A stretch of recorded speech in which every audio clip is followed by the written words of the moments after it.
Welcome to Senior News Channel. Today, we're diving into a significant topic: critical developments surrounding Social Security benefits, including proposed tax changes and new legislation that could affect millions of Americans.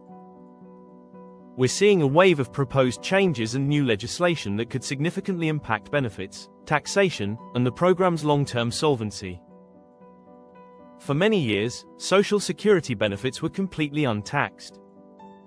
That changed in 1983, when federal income tax was introduced, initially affecting up to half of benefits for those above certain income thresholds, minus $25,000 for individuals and $32,000 for couples. In the 1990s, this expanded, making up to 85% of benefits taxable for higher earners. A critical detail here is that those original income thresholds were never adjusted for inflation.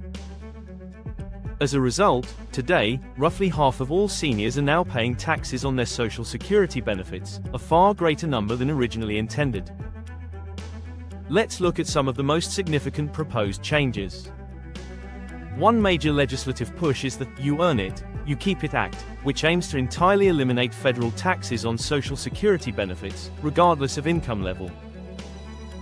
To fund this and, importantly, extend the solvency of the Social Security Trust Fund, this bill proposes lifting the current payroll tax cap.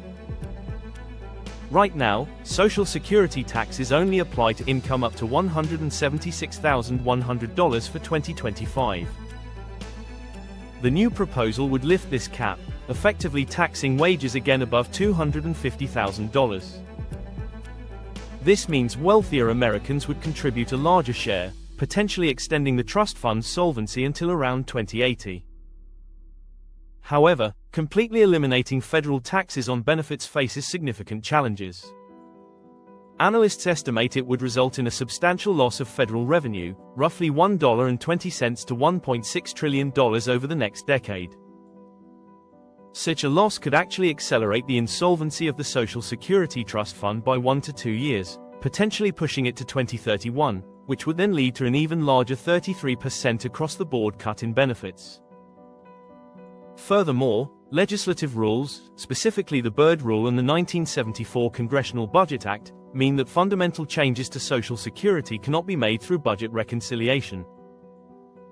This requires a broader legislative effort, often necessitating a 60-vote majority in the Senate, making such sweeping reforms difficult to pass.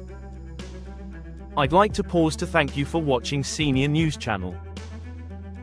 We're new and trying to reach 1,000 subscribers. If you're finding this information helpful, please click subscribe and the notification bell. It's free and it really helps our channel. As an alternative to a full tax exemption, Congress has proposed a new, temporary senior bonus tax deduction. The House version includes a $4,000 deduction per person, while the Senate Finance Committee's version proposes a $6,000 deduction per person. These deductions would be available for tax years 2025 through 2028. Eligibility for the full deduction is income dependent. For single filers, it applies up to $75,000 of adjusted gross income, phasing out between $75,000 and $175,000. For married couples filing jointly, the threshold is up to $150,000, phasing out between $150,000 and $250,000. This new deduction introduces an interesting wrinkle in retirement planning, as delaying Social Security could potentially help manage taxes and keep adjusted gross income lower, qualifying beneficiaries for the deduction. In some positive news for millions, the Social Security Fairness Act, known as H.R. 82, was signed into law on January 5, 2025. This act repeals the long-standing windfall elimination provision, or WEP, and the government pension offset, or GPO. These provisions previously reduced or entirely eliminated Social Security benefits for over 2.8 million individuals who received pensions from work not covered by Social Security. This group includes many teachers, firefighters, police officers in certain states, and federal employees under the Civil Service Retirement System. This landmark change means increased Social Security benefits for affected workers, with the Social Security Administration expected to adjust monthly payments and issue one-time retroactive payments starting in early 2025. Other significant proposals and actions are also in play. In April 2024, the Republican Study Committee released a reform plan, including suggestions to raise the retirement age to 69 and remove extra benefits for wealthier individuals. These discussions are underscored by persistent solvency concerns for the Social Security Trust Fund itself. Without changes, it's projected to be depleted by 2033 or 2034, at which point only about 79% of scheduled benefits would be payable, leading to an across-the-board 21% cut. Further, the Social Security Administration has recently adjusted its overpayment policy. Initially, they pursued 100% recoupment, a policy reverted by the Trump administration. The Biden administration had reduced this to 10% repayment from Social Security checks, but it has since been set at a 50% repayment rate until the overpaid money is recovered. In a move aimed at improving government efficiency, Treasury Secretary Scott Bessent appointed Social Security Commissioner Frank Bisignano as the first joint CEO of both the IRS and Social Security. This aims to foster better coordination and accountability, particularly for verification systems and clearer beneficiary statements, though some concerns exist about one leader being stretched too thin across two massive agencies. In other tax news, a bill signed in July, dubbed Trump's One Big Beautiful Bill, includes major changes to the tax system, such as new deductions for tipped workers, overtime pay, seniors, and residents of high-tax states.